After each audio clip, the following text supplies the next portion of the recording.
जय श्री कृष्णा, राधे राधे। आप सभी को भादो मास के शुक्ल पक्ष की परिवर्तिनी एकादशी की हार्दिक शुभकामनाएं।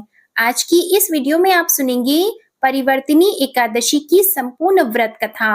क्योंकि एकादशी के दिन भगवान श्री विष्णु और महालक्ष्मी जी के साथ ही एकादशी माता की पूजा भी की जाती है और कथा भी सुनी जाती है। परिवर्तिनी एकादशी को कुछ स्थानों पर जल झूलनी एकादशी और डोल 11 भी कहते हैं। यह एकादशी सभी प्रकार के सुखों और वाजपेयी यज्ञ के बराबर फल को देने वाली है।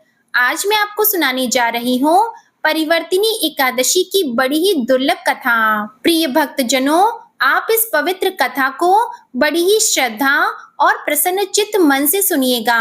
एक बार पांडु नंदन अर्जुन ने भगवान श्री कृष्ण से कहा, हे प्रभु, भादो की शुक्ल पक्ष की एकादशी का क्या नाम है तथा उसके व्रत का क्या विधान है?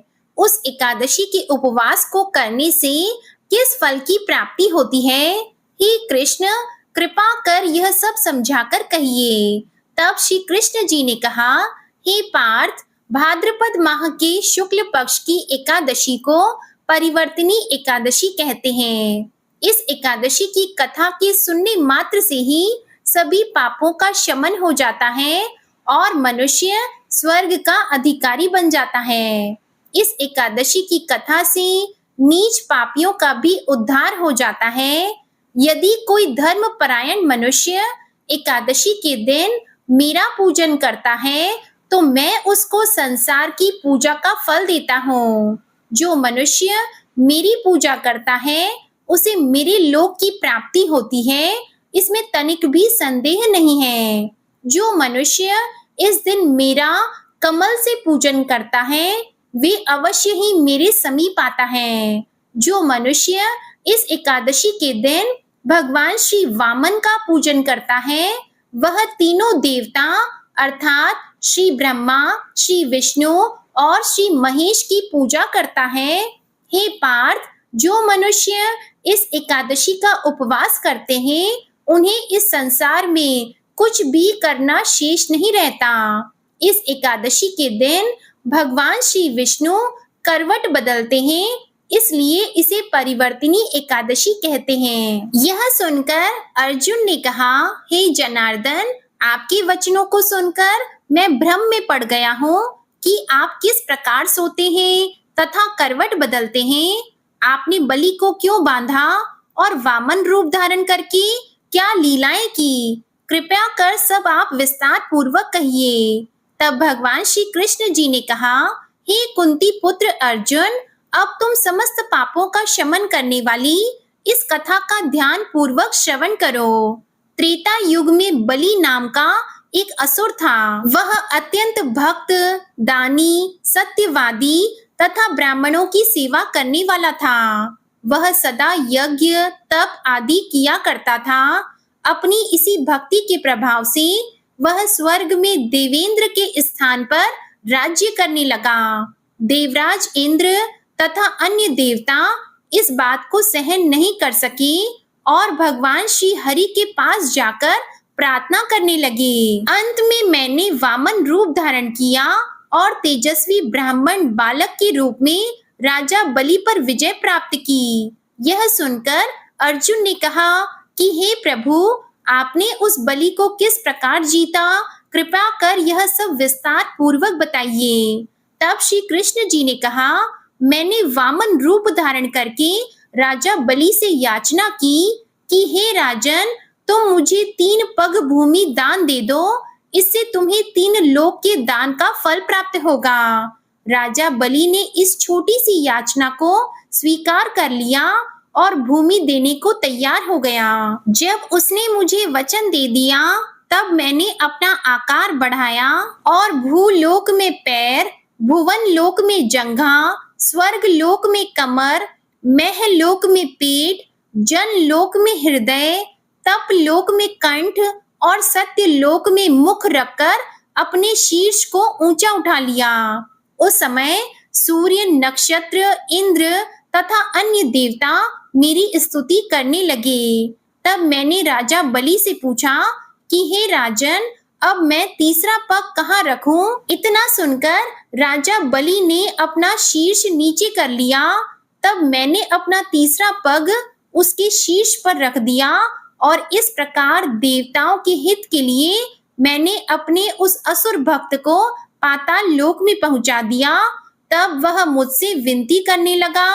मैंने उससे कहा कि हे बलि, मैं सदैव तुम्हारे साथ रहूंगा। भादो मास के शुक्ल पक्ष की परिवर्तिनी नामक एकादशी के दिन मेरी एक प्रतिमा राजा बलि के पास रहती है और एक क्षीर सागर में शेषनाग पर शयन करती रहती है। हे अर्जुन, दान करने के उपरांत मनुष्य को अभिमान नहीं करना चाहिए। राजा बलि ने अभिमान किया और पाताल को चला गया।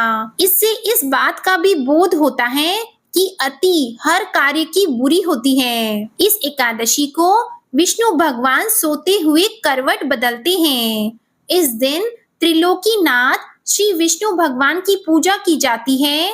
इसमें चावल और दही सहित चांदी का दान दिया जाता है और इस दिन रात्रि को जागरण करना चाहिए। इस प्रकार उपवास करने से मनुष्य सभी पापों से मुक्त होकर स्वर्ग लोक को जाता है। जो मनुष्य पापों को नष्ट करने वाली इस एकादशी व्रत की कथा सुनते हैं, उन्हें अश्वमेध यज्ञ के फल की प्राप्ति होती है। अन्य कथा के अनुसार सूर्य वंश में मानधाता नामक चक्रवर्ती राजा हुए। उनके राज्य में सुख संपदा की कोई कमी नहीं थी। प्रजा सुख से जीवन व्यतीत कर रही थी, परंतु एक समय उनके राज्य में 3 वर्षों तक वर्षा नहीं हुई। प्रजा दुख से व्याकुल थी। तब महाराज भगवान नारायण की शरण में जाते हैं और उनसे अपनी प्रजा के दुख दूर करने की प्रार्थना करते हैं।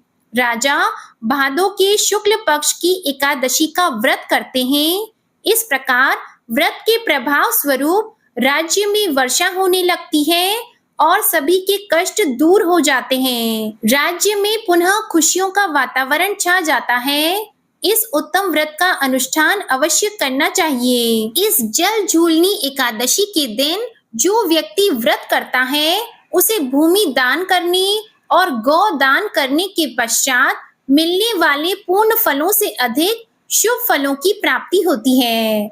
इसके बाद अर्जुन ने कहा, हे प्रभु, अब आप मुझे इस एकादशी का महत्व और विधि बताइए। तब भगवान श्री कृष्ण जी कहते हैं कि आज के दिन माता यशोदा ने जलाशय पर जाकर मेरे वस्त्र धोए थे। इसी कारण इसे जल झूलनी एकादशी कहते हैं और कई स्थानों पर इस दिन भगवान को पालकी यानी डोली में ले जाया जाता है, इसलिए इसे डोल ग्यारस भी कहते हैं। हे अर्जुन, अब इस एकादशी की व्रत विधि बड़े ही ध्यान पूर्वक सुनो। इस एकादशी व्रत का नियम पालन दशमी तिथि की रात से ही शुरू कर देना चाहिए और ब्रह्मचर्य का पालन करना चाहिए। एकादशी के दिन सुबह स्नान आदि करने के बाद साफ कपड़े पहनकर भगवान वामन की प्रतिमा के सामने बैठकर व्रत का संकल्प लें। इस दिन यथासंभव उपवास करें। उपवास में अन्न ग्रहण नहीं करें। संभव ना हो तो एक समय फलाहार कर सकते हैं। इसके बाद भगवान वामन की पूजा विधि विधान से करें। भगवान वामन को पंचामृत से स्नान कराएं। स्नान के बाद उनके चरणामृत को व्रती अपने और अपने परिवार के सभी सदस्यों के अंगों पर छिड़कें और उस चरणामृत को पिएं। इसके बाद भगवान को गंध, पुष्प, धूप, दीप, नैवेद्य आदि पूजन सामग्री अर्पित करें। इस दिन पूरे समय भगवान विष्णु का जाप करते रहना चाहिए और साथ ही साथ भगवान शिव और माता पार्वती का ध्यान करने से भी भगवान श्री लक्ष्मी नारायण जी की कृपा प्राप्त होती है। व्रत के अगले दिन वेद पाठ करने वाले ब्राह्मणों को भोजन कराकर दान दक्षिणा दें। ऐसा करने से घर में सुख, शांति, ऐश्वर्य में वृद्धि होती है और निश्चित रूप से संतान सुख की भी प्राप्ति होती है। इस दिन सूर्य देवता को अर्घ अवश्य दें, केले के पेड़ की पूजा करें और गाय को चने की दाल और गुड़ अवश्य खिलाएं। रात्रि जागरण करने से जन्म जन्मों के पाप कट जाते हैं। घर आए हुए किसी भी व्यक्ति का आपको अपमान नहीं करना चाहिए। ओम नमो भगवते वासुदेवाय महामंत्र का जितना अधिक हो सके जाप करना चाहिए। भगवान को तुलसी मिश्रित जल अवश्य से पिलाना चाहिए। विष्णु सहस्त्र नाम का जाप एवं भगवान वामन की कथा सुने। रात को भगवान वामन की मूर्ति के समीप ही सोएं और दूसरे दिन यानी द्वादशी के दिन वेद पाठी ब्राह्मणों को भोजन कराकर दान देकर आशीर्वाद प्राप्त करें। जो मनुष्य यत्न के साथ विधि पूर्वक इस व्रत को करते हुए रात्रि जागरण करते हैं, उनके समस्त पाप नष्ट होकर अंत में वे स्वर्ग लोक को प्राप्त होते हैं। इस एकादशी की कथा के श्रवण मात्र से वाजपेयी यज्ञ का फल प्राप्त होता है। प्रेम से बोलिए भगवान श्री लक्ष्मी नारायण जी की जय। भगवान शिव शंकर और माता पार्वती की जय। अब सुनेंगी एकादशी माता की कथा। प्रेम से बोलिए एकादशी माता की जय। सत्य युग में मुर नामक एक भयंकर दैत्य था। वह बड़ा बलशाली और भयानक था। उस भयानक और प्रचंड शक्तिशाली दैत्य ने इंद्र, आदित्य, वसु, वायु, अग्नि आदि समस्त देवताओं को पराजित करके स्वर्ग से भगा दिया।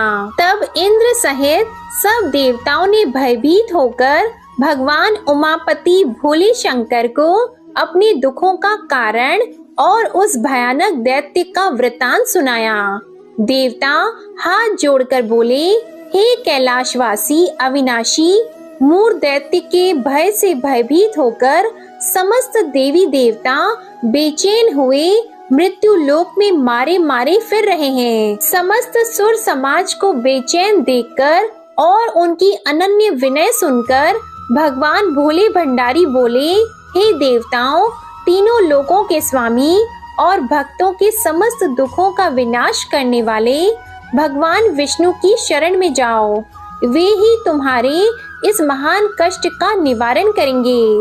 भगवान शिव जी की यह बात सुनकर इंद्र आदि समस्त देवता एकत्रित होकर क्षीर सागर, जहाँ शेष नाग की शैया पर भगवान कमलापति शयन कर रहे थे, वहां जा पहुँचे। वहां पहुंचकर भगवान विष्णु को सोते हुए देखकर सभी देवता हाथ जोड़कर और नतमस्तक होकर स्तुति तथा विनती करने लगे। देवताओं ने कहा, हे शंख, चक्र, गदा, पद्मा तथा वन मालाओं से अलंकृत देवादिदेव, हे देवताओं द्वारा स्तुति करने योग्य आपको कोटि कोटि प्रणाम है। हे सुर, नर, मुनि जन की रक्षा करने वाले महाप्रभु, आपको बारंबार नमस्कार है। हे दया के धाम प्रभु, आप हमारी रक्षा कीजिए। दैत्यों से भयभीत होकर हम आपकी शरण आए हैं। आप ही इस समस्त ब्रह्मांड के कर्ता, धर्ता और माता पिता हैं। आप ही उत्पत्ति और पालन करता तथा संहार करने वाले और सबको शांति प्रदान करने वाले हैं। आकाश और पाताल भी आप ही हैं। आप ही हम सबके पितामह, सूर्य, चंद्र, अग्नि, वायु, ब्रह्मा, हव्य, कव्य, मंत्र, तंत्र, यज्ञमान, यज्ञ कर्म करता और भोक्ता भी आप ही हैं। आप सर्वव्यापक हैं। आपके अतिरिक्त चर अचर कुछ भी नहीं है। हे महाप्रभु, दैत्य मूर ने हमें पराजित करके स्वर्ग से भगा दिया। हम सब देवता इधर उधर मारे मारे फिर रहे हैं। सो हे मधुसूदन, आप उन दैत्यों से हम सबकी रक्षा कीजिए, रक्षा कीजिए। देवताओं की यह विनती सुनकर भगवान कमलापति बोले, हे सुरों, ऐसा मायावी दैत्य कौन है? उसमें ऐसा कितना बल है? वह किसके आश्रय है तथा वह कहाँ रहता है? यह सब मुझसे कहो। भगवान विष्णु की यह बात सुनकर देवराज इंद्र बोले, हे प्रभु, प्राचीन काल में नाड़ी जंत नाम का एक राक्षस था। उसी का पुत्र महाबलशाली, महापराक्रमी, विश्व विख्यात मुर नाम का दैत्य है। वह चंद्रावती नामक नगरी में रहता है। उस महाअसुर ने समस्त देवताओं को स्वर्ग से निकाल के अपना अधिकार कर लिया है। वह स्वयं इंद्र, अग्नि, वरुण, कुबेर, यम आदि सबके स्थान पर अपना आधिपत्य जमाकर और स्वयं सूर्य बनकर प्रकाश करता है। हे असुर निकंदन, उस दैत्य का संहार करके हम सब देवताओं की रक्षा कीजिए, हम सब आपकी शरण हैं। इंद्र के ये वचन सुनकर भगवान कमलापति बोले, हे देवताओं, तुम घबराओ मत, मैं शीघ्र ही तुम्हारे शत्रु का संहार करूंगा। तुम सब अब चंद्रावती नगर को चलो। समस्त देवताओं सहित भगवान विष्णु भी चंद्रावती नगर को चल दिए। उस समय दैत्यराज मुर दैत्य सेना सहित युद्ध भूमि में बड़े अभिमान से गरज रहा था। उस महादैत्य की घोर गर्जना को सुनकर सब देवता भयभीत होकर चारों दिशाओं में भाग खड़े हुए। यह देखकर स्वयं भगवान विष्णु रणभूमि में पहुंच गए। भगवान कमलापति को रणभूमि में देखकर दैत्य दल ने नाना प्रकार के अस्त्र शस्त्रों से भगवान विष्णु पर प्रहार किया। भगवान ने यह देखकर अपने तीखे बाण छोड़े, जो नागों की तरह से लहराते हुए जाकर दैत्यों के अंगों को बींधने लगे। सभी दैत्य उनके हाथों से मारे गए। केवल दैत्यराज मुर ही जीवित बचा था। दैत्यराज मुर अविचल भाव से भगवान के साथ युद्ध करता रहा। यह देखकर सुर समाज अत्यंत बेचैन होने लगा। भगवान जो भी तीक्ष्ण बाण उसके शरीर में मारते, वे उसके अंगों में पुष्पों के समान लगते थे। शस्त्रों से उस महादैत्य का शरीर छिन्न भिन्न हो गया, परंतु वह फिर भी युद्ध करता रहा। इसके बाद भगवान और दैत्य का मल्ल युद्ध होने लगा। इस प्रकार 10,000 वर्ष तक दोनों का युद्ध हुआ, परंतु वह महाबली दैत्य फिर भी पराजित नहीं हुआ। तब भगवान उस मुर दैत्य से लड़ते लड़ते थक गए और बद्रिकाश्रम को चले गए।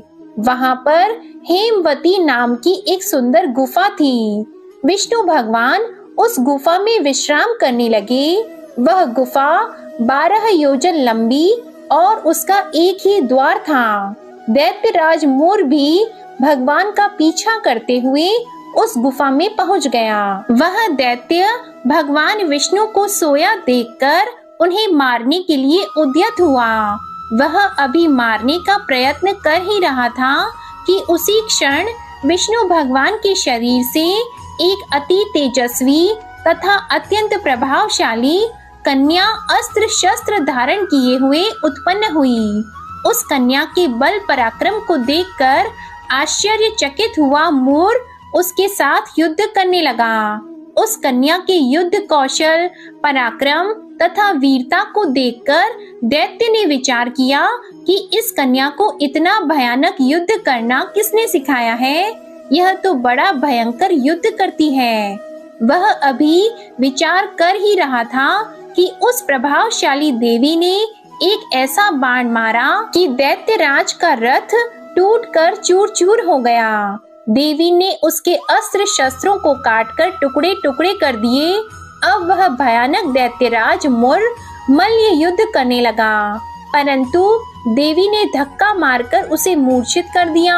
जब वह दैत्य मूर्छा से जागा तो उस कन्या ने उसका सिर काट डाला।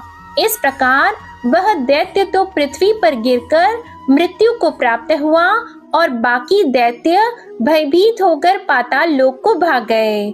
जब भगवान विष्णु की निद्रा टूटी तो उन्होंने मुर दैत्य के कटे हुए सिर तथा दोनों हाथ जोड़कर खड़ी हुई एक कन्या को देखा।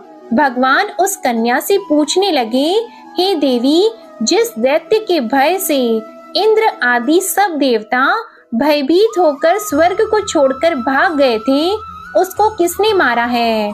वह कन्या कहने लगी, भगवान, जब आप निद्रा में थे तब यह दैत्य आपको मारने के लिए उद्यत हुआ था। उस समय आपके शरीर से उत्पन्न होकर मैंने इस दैत्य का वध किया है। यह सुनकर भगवान बोले, हे देवी, तुमने इस दैत्य को मारकर देवताओं का महान उपकार किया है, अतः तुम इच्छा अनुसार वर मांगो। तब वह देवी बोली, भगवान, यदि आप मुझे वरदान देना ही चाहते हैं तो यह दीजिए कि जो मेरा व्रत करे उसके सब पाप नष्ट हो जाएं और वह अंत में मोक्ष को प्राप्त हो। रात्रि को भोजन करने वाले को आधा फल और एक बार भोजन करे उसको भी आधा फल प्राप्त हो। जो मनुष्य भक्ति पूर्वक मेरे व्रत को करे वह निश्चय ही आपके लोक को प्राप्त हो। जो कोई मेरे व्रत में एक बार भी भोजन न करे उसको धर्म, धन और मुक्ति प्राप्त हो। भगवान ने कहा, हे कल्याणी, ऐसा ही होगा। मेरे और तुम्हारे भक्त एक ही होंगे और वे जीवन में सभी सुखों को प्राप्त करेंगे तथा अंत में मेरे लोक को प्राप्त होंगे। क्योंकि तुम एकादशी को उत्पन्न हुई हो, अतः तुम्हारा नाम एकादशी होगा। तुम मुझे सब तिथियों से प्रिय हो, इस कारण तुम्हारे व्रत का फल सभी तीर्थों से अधिक फलदायी होगा। भगवान के ऐसे उत्तम वचनों को सुनकर वह देवी अत्यंत प्रसन्न हुई। भगवान कृष्ण ने आगे कहा, हे युधिष्ठिर, सब व्रतों में एकादशी व्रत का फल सर्वश्रेष्ठ है। एकादशी व्रत करने वालों को मैं मोक्ष पद देता हूँ, उसके शत्रुओं का नाश एवं समस्त विघ्नों को नष्ट करता हूँ। यह मैंने एकादशी की उत्पत्ति का सब वृतांत बताया है। एकादशी पापों को नष्ट करने वाली तथा सिद्धि देने वाली है। जो मनुष्य इस एकादशी महात्म्य को पढ़ता अथवा सुनता है उसको अश्वमेध यज्ञ का फल प्राप्त होता है। प्रेम से बोलिए एकादशी माता की जय, विष्णु भगवान की जय। अब हम सुनेंगे 11 माता की दूसरी कहानी और उसके बाद में भगवान श्री कृष्ण के किसी भी एक स्वरूप की कथा अवश्य सुननी चाहिए, क्योंकि एकादशी के दिन भगवान श्री कृष्ण जी की पूजा भी की जाती है। आषाढ़ मास में आने वाली दोनों एकादशियों को भगवान श्री कृष्ण के जगन्नाथ स्वरूप की कथा को सुना जाता है। तो पहले हम सुनेंगे एकादशी माता की दूसरी कथा। एक बार एक राज्य में एक राजा रहा करता था। राजा बहुत ही बुद्धिमान और बलशाली था। राजा सदा ही अपनी प्रजा का बहुत अच्छे से ध्यान रखता था। प्रजा भी राजा को बहुत पसंद करती थी। राजा की 2 बेटियां थी। राजा अपनी दोनों बेटियों से बहुत प्रेम करता था। राजा की छोटी बेटी देखने में बहुत सुंदर और आकर्षित थी और राजा की बड़ी बेटी छोटी बेटी के मुकाबले थोड़ी कम सुंदर थी। राजा की छोटी बेटी माता की पूजा किया करती थी और सभी लोग राजा की छोटी बेटी से बहुत प्रेम करते थे और बहुत प्रशंसा किया करते थे। राजा भी अपनी छोटी बेटी को बड़ी बेटी से अधिक प्रेम करता था, जिसके कारण राजा की बड़ी बेटी को अपनी छोटी बहन से बहुत नफरत होने लगी थी। राजा की दोनों बेटियां जब बड़ी हो गई तब एक पड़ोस के राज्य में रहने वाले राजकुमार राजा की बड़ी बेटी के लिए रिश्ता लेकर आया। लेकिन जैसे ही उस राजकुमार की नजरें राजा की छोटी बेटी पर पड़ी तो वह राजकुमार राजा की छोटी बेटी पर आकर्षित हो गया और छोटी बेटी से पहली नजर में प्रेम करने लगा। उस राजकुमार ने राजा की बड़ी बेटी के साथ विवाह करने से मना कर दिया और उसने राजा से कहा कि मैं आपकी छोटी बेटी से विवाह करना चाहता हूँ। ये सब देखकर राजा की बड़ी बेटी अपनी छोटी बहन से बहुत क्रोधित हो गई और राजा की बड़ी बेटी ने अपनी छोटी बहन को अपना सबसे बड़ा दुश्मन मान लिया। राजा की बड़ी बेटी ने अपनी छोटी बहन से बदला लेने का निर्णय किया। राजा की बड़ी बेटी ने अपनी छोटी बहन को जान से मारने का उपाय सोचा। राजा की बड़ी बेटी ने अपनी छोटी बहन को मारने के लिए सबसे पहले एक लड्डू में जहर मिलाकर अपनी छोटी बहन को दे दिया और उसको लड्डू खाने के लिए कहा। लेकिन लड्डू खाने के बाद भी छोटी बहन को कुछ भी नहीं हुआ। बड़ी बहन ये देखकर बहुत आश्चर्यचकित हो गई, लेकिन बड़ी बहन ने हार नहीं मानी। जब उसकी छोटी बहन रात में कमरे में सो रही थी, तब उसने एक मटके में सांप रखकर उसके कमरे में छोड़ दिया, लेकिन सांप भी छोटी बहन का कुछ नहीं कर पाया। जिसके बाद बड़ी बहन ने अपनी छोटी बहन से कहा कि चलो हम लोग कुएं में से पानी भर कर लाते हैं, जिसके लिए वह अपनी छोटी बहन को पानी भरने के बहाने कुएं के पास ले गई और उसने अपनी छोटी बहन को कुएं में धक्का दे दिया।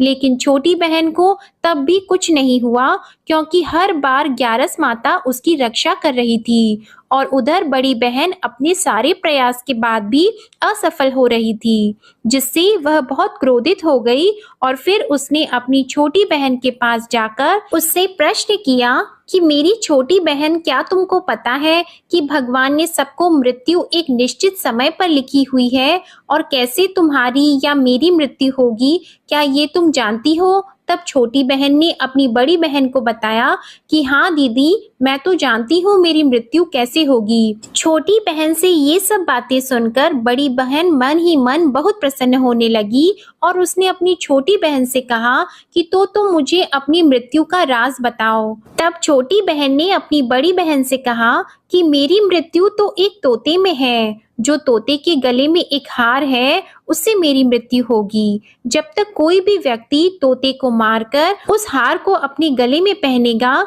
तो मैं मूर्छित हो जाऊंगी, और जैसे ही उस हार को अपने गले से उतारेगा तो मैं वापस से जीवित हो जाऊंगी। अपनी छोटी बहन की मृत्यु का राज जानकर बड़ी बहन बहुत खुश हुई और उसने अपनी छोटी बहन को मारने के लिए उसके पालतू तोते को ढूंढना शुरू कर दिया। और छोटी बहन को इस बात का आभास हो गया था कि कोई उसकी जान लेना चाहता है, जिसके लिए वह अपने पिताजी के पास गई और उसने अपने पिताजी से कहा कि पिताजी, मेरी मृत्यु के बाद आप मुझे मत जलाइएगा, बल्कि आप मुझे अपनी पुरानी वाली हवेली में एक पलंग में लिटाकर छोड़ दीजिएगा। अपनी छोटी लड़की की ये बातें सुनकर राजा बहुत आश्चर्यचकित हो गया।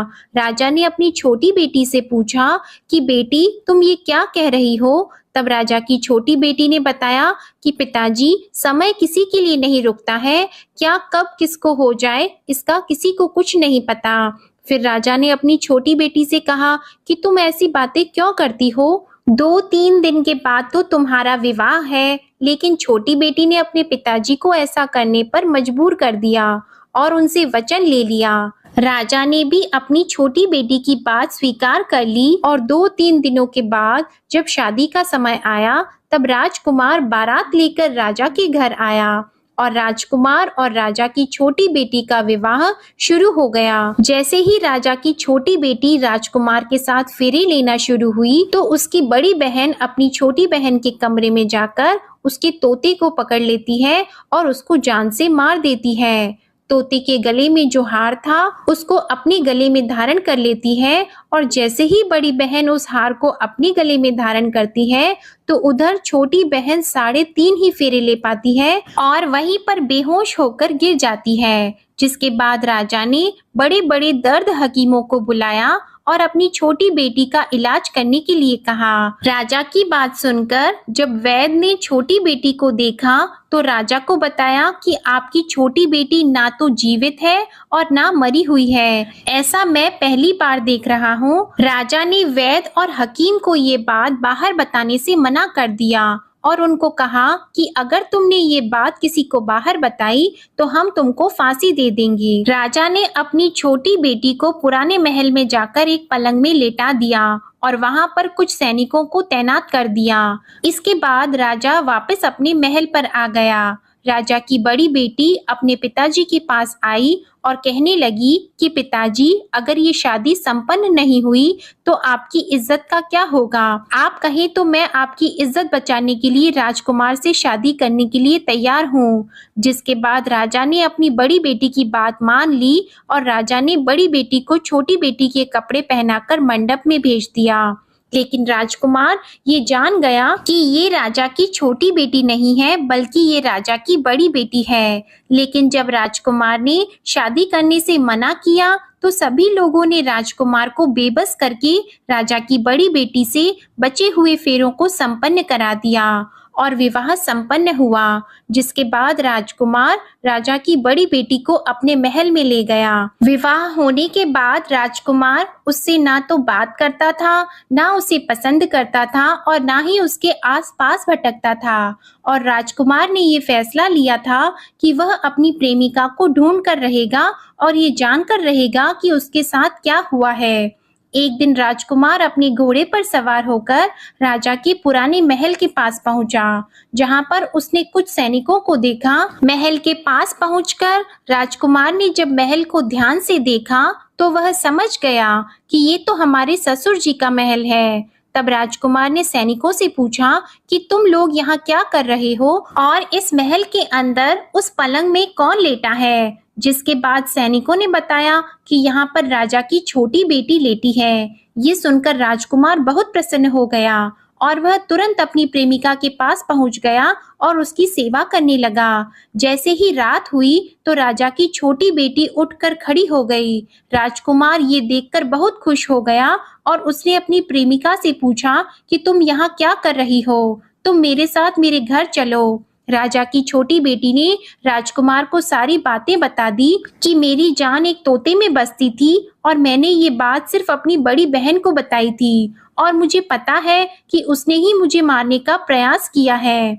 उसके पास एक हार है जिसको वह सुबह पहन लेती है और रात को उतार देती है। जब तक वो हार को पहन कर रखती है तब तक मैं मूर्छित रहती हूँ और जैसे ही वो हार को उतार देती है तो मैं जीवित हो जाती हूँ और जब तक मेरी बड़ी बहन के पास वो हार रहेगा तब तक मैं ऐसे ही जीवित और मूर्छित होती रहूंगी। अगर मेरी बड़ी बहन के पास जो हार है वो मेरे हाथ लग जाए तो मैं हमेशा के लिए जीवित हो जाऊंगी। राजकुमार ये सब बातें सुनकर राजा की छोटी बेटी के पास रहने का निर्णय ले लेता है और उसने अपने बचे हुए सारे फेरे उस पलंग में लेटी हुई राजकुमार की छोटी बेटी के साथ ले लिए और अपना विवाह पूर्ण कर लिया और वहीं पर वो रहने लगा। देखते ही देखते कुछ समय में राजा की छोटी बेटी और राजकुमार की पत्नी गर्भवती हो गई।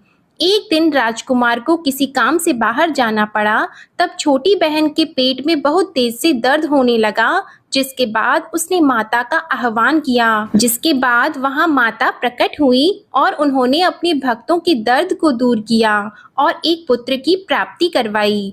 और वहीं पर अचानक से राजकुमार भी आ गया। राजकुमार ने ग्यारस माता को देखा तो वह आश्चर्यचकित हो गया और उसने तुरंत ग्यारस माता को प्रणाम किया और ग्यारस माता ने राजकुमार से कहा, जब तुम्हारा पुत्र 5 वर्ष का हो जाए तो तुम आकर अपनी पत्नी का हार इसके गले में डाल देना। और देखते ही देखते राजकुमार और राजा की छोटी बेटी का पुत्र 5 वर्ष का हो जाता है। तो राजकुमार अपने बेटे से कहता है कि बेटा, मैं कुछ काम से बाहर जा रहा हूँ, तुम अपनी माता का ध्यान रखना, और वहां से चला जाता है। राजा को बाहर निकलता देखकर बड़ी बहन के सैनिक देख लेते हैं और बड़ी बहन को जाकर सारी बातें बता देते हैं। जिसके बाद बड़ी बहन अपनी छोटी बहन के पुत्र को वहां से उठवा लेती है और उसको मरवा देती है। छोटी बेटी के पुत्र के 2 टुकड़े करवा देती है। पहला टुकड़ा चक्के के पास छुपा देती है और दूसरा टुकड़ा अपने पलंग के नीचे रख लेती है। अब ग्यारस माता भिखारी का रूप लेकर आती है और एक भिखारी का रूप रखकर बड़ी बहन के पास चली जाती है। जिसके बाद वहां पर भिक्षा मांगने लगती है। तो बड़ी बहन अपने नौकरों से कहती है कि जाकर भिक्षा दे दो। लेकिन जैसे ही नौकर ग्यारस माता को भिक्षा देने के लिए आते हैं तो माता उन्हें मना कर देती हैं और कहती है कि मैं तुम्हारी महारानी से ही भिक्षा लूंगी। जिसके बाद बड़ी बहन स्वयं ही भिक्षा देने के लिए माता के पास आती है। तब माता एक बिल्ली का रूप लेकर उसके कमरे में चली जाती है और वहां पर छोटी बेटी के पुत्र के 2 टुकड़े को आपस में जोड़ देती है और उसे जीवित कर देती है। फिर उसे वहां से ले जाती है। राजकुमार अपने बेटे को लेकर अपनी पत्नी के पास जाता है और उसे कहता है कि तुम इसका ध्यान रखना। अगर तुम इस बच्चे का अच्छे से ध्यान रखोगी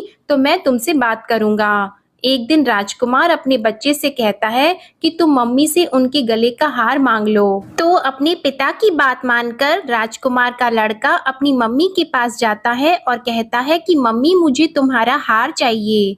यह सुनकर पहले तो बड़ी बहन बहुत क्रोधित होती है, पर उसको यह याद आता है कि राजकुमार ने कहा था कि अगर मैं इस बच्चे का ध्यान अच्छे से रखूंगी तो वह मुझसे बात करेंगे, जिसके कारण वह हार उस बच्चे को दे देती है और वह तुरंत हार को ले जाकर अपने पिताजी को दे देता है। और तभी राजकुमार अपने बेटे को लेकर वहां से जाने लगता है और अपनी पत्नी से कहता है कि तुम हमारे लिए खाना बनाकर रखना, मैं शाम को आकर तुम्हारे साथ खाना खाऊंगा। और वह अपने बेटे को लेकर वहां से चला जाता है, जिसके बाद वह राजा के पास जाता है और उनको सारी बातें बता देता है। राजा अपनी बड़ी बेटी की ये करतूत सुनकर बहुत क्रोधित होते हैं और अपनी परवरिश पर ही दोष देने लगते हैं। राजकुमार को अपनी छोटी बेटी के साथ रहने के लिए आदेश दे देते हैं। इस प्रकार ग्यारस माता की कृपा से राजकुमार और राजा की छोटी बेटी सुखपूर्वक रहने लगे। प्रेम से बोलिए एकादशी माता की जय। प्रेम से बोलिए माता लक्ष्मी और भगवान विष्णु की जय, माता पार्वती और भगवान शंकर की जय। आइए अब श्री राधा रानी की इस पवित्र कथा को सुनते हैं। एक गांव में रमा नाम की एक स्त्री थी। उसके विवाह को 5-6 बरस हो गए थे, लेकिन उसकी कोई संतान नहीं थी। एक बार श्री राधा अष्टमी का उत्सव आया। गांव की औरतें बरसाना जा रही थी। औरतों ने कहा कि तुम भी बरसाना चलो, राधा रानी बड़ी दयालु है, तुम्हारी गोद जरूर भर देगी। वह स्त्री कई महीनों से घर से बाहर नहीं निकली थी, इसलिए उसके पति और सास ने भी उसे जाने की आज्ञा दे दी। बस उसने मन में ठान लिया कि राधा रानी मेरी गोद जरूर भरेगी। जिस दिन उसे जाना था उस दिन उसके पैर में चोट लग गई, उससे चला भी नहीं जा रहा था। फिर भी वह स्त्रियों के संग यात्रा पर चली गईं। सारे रास्ते राधा कृष्ण जी का जप और कीर्तन करती हुई गईं और बरसाना पहुंचकर नहा धोकर राधा जी के मंदिर में जाने के लिए तैयार हुई। राधा जी के महल में जब जाते हैं तो ऊपर बहुत सी सीढ़ियां चढ़नी पड़ती हैं। जैसी सीढ़ियां वो चढ़ने लगी तब वह स्त्रियों से बोली कि तुम लोग आगे आगे चलो, मैं धीरे धीरे सीढ़ियों से आती हूँ। मेरे पैर में चोट लगने की वजह से चला भी नहीं जा रहा है। 2-4 सीढ़ियां चढ़ने के बाद उसका पैर मुड़ गया और वह नीचे गिरने लगी। तभी एक 7-8 साल की कन्या ने उसका हाथ पकड़ लिया। रमा बोली, बेटी आज अगर तुम ना होती तो मैं नीचे गिर गई होती। वह कन्या बोली, माता ऐसे कैसे गिर जाने देती मैं तुम्हें। तब रमा ने पूछा, बेटी तुम्हारा क्या नाम है? वह बोली, लाडो नाम है मेरा, यहीं पास में रहती हूँ। वे दोनों सीढ़ियों पर बैठ गईं। लाडो कहने लगी, माता मेरे लिए क्या लाई हो? ना कोई जान ना पहचान और लाडो ऐसी बातें कर रही है। फिर रमा ने कहा, लाडो मैं कल तुम्हारे लिए कुछ न कुछ लेकर अवश्य आऊंगी, तुम्हें क्या पसंद है? तब लाडो कहने लगी, मुझे नथनी, गले का हार, कान के कुंडल, चूड़ियां, मेहंदी, घाघरा, चोली ये सब चीजें पसंद है, कुछ भी ले आना। इतना कहकर वह बालिका भाग गई। जैसे तैसे रमा भी मंदिर में दर्शन करके लौट आई। फिर रमा उस बालिका के बारे में सोचने लगी और बाजार में उसने गले का हार और चूड़ियां उसके लिए ली और अगले दिन वहीं जहां मिली थी वह लाडो का जाकर इंतजार करने लगी। फिर लाडो उसको उसी जगह पर मिली। चूड़ियां और गले का हार जैसे ही उसे दिया वह बोली, बस इतनी सी ही, और चीजें नहीं लाई, और वह मुंह फुलाकर बैठ गई। तब रमा बोली, अभी मैं 8 दिन यहीं पर हूँ, रोज तुम्हारे लिए कुछ न कुछ लाया करूंगी। यह सुनकर लाडो उसकी गोद में बैठ गई और गले से लग गई। रमा तो रोने लगी, उसे जैसे एक संतान मिल गई हो। खूब प्यार से उसके सिर पर हाथ फेरा, ऐसे ही वह फिर चली गई। रमा ने मंदिर से आकर घाघरा और चोली उसके लिए बनवाए। ऐसे ही रोज कुछ न कुछ वह उसे देती। एक दिन रमा कहती है, अब यह सारी चीजें मुझे पहन कर तो दिखाओ। तो लाडो बोली, कल राधा अष्टमी है, मैं कल इसे पहनूंगी। इस बार लाडो के साथ एक लड़का भी था। उसे देखकर रमा ने कहा, आज पता नहीं मेरे मन में क्या आया, मैंने एक धोती और मुकुट मोर वाला लिया है, क्या मैं इसे दे दूं? लाडो बोली, ये कनुआ है, मेरे साथ ही रहता है, हाँ तुम इसे दे दो। ऐसा कहकर वे दोनों सामान लेकर चले गए।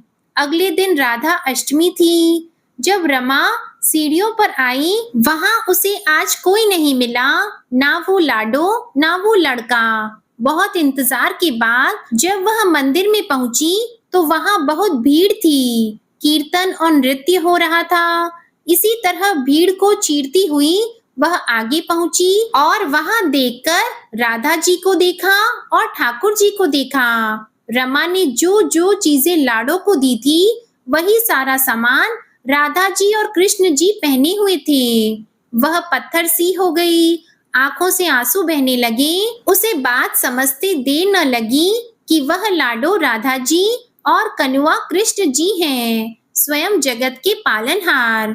उसके पास आते थे, राधा जी उसकी गोद में बैठती थी और उसे मात्र सुख प्रदान करती थी। वह तो जैसे बावली हो गई, दिन रात लाडो लाडो कहती रहती, पुकारती रहती। वह स्त्रियों से बोली, तुम लोग घर जाओ, मैं नहीं जाऊंगी। उसकी सास और पति भी उसे लेने आए, पर वह साथ नहीं गई। अब तो प्रतिदिन वह सीढ़ियों पर बैठे बैठे आंसुओं से सीढ़ियां धोती, पलकों से बुहारती। ऐसा करते करते उसे 30 वर्ष हो गए। एक दिन एक बालिका उसका हाथ पकड़कर उसे ऊपर अट्टालिका में ले गई। वहां जाकर बोलती है, लो मैं आ गई, मैं ही हूँ तुम्हारी लाडो। ऐसा कहकर बाहें फैलाकर रमा को बुलाने लगी और अपने गले लगा लिया।